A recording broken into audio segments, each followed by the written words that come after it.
The Jubilee Party branch in Kisii County has declared its full support for former Interior CS Dr. Fred Matiang'i in his bid for the presidency. Speaking in Bokiakumu ward in the Bonchari constituency, branch chairperson Lois Manyange led party members in urging residents to register as voters to ensure their participation in the upcoming general election.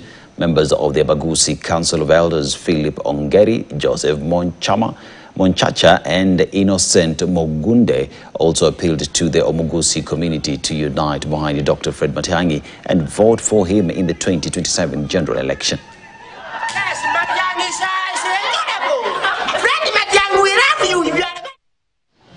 Nataka kuhakikishia hawa mama kwamba sisi kama wazee tayari tumekwisha amua kwamba kupitia hiki chama cha Jubilee tutamuunga mkono bwana Dr. Fred Matiang'i, na ikiwa kuna mtu ambaye hajajua chama ambacho atakifuata, chama ni Jubilee.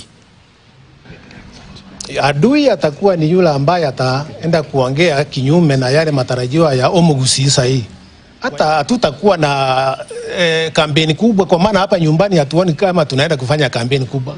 Tunataka sasa tutengeneze vikundi, tutoke nje, tutafute kura kutoka kwa jamii zingine watuunge mkono ili tuone 2027 mtoto wetu naye ameingia katika hicho kiti cha urais. Tafadhali watoto ambao hawajashika kura, tafadhali wazazi ambao hawajashika kura, na mtu yeyote ambaye hajaana hiyo kura ama hiyo kadi yake ya kwenda kupiga kura nayo, tafadhali wakati ndio huu. Tokeni kwa nyumba, jiandikishe. Ikifika mwaka wa 2027 vile wenzangu wamesema, tunaanza kusoma kutoka milioni 3 tukielekea mbele.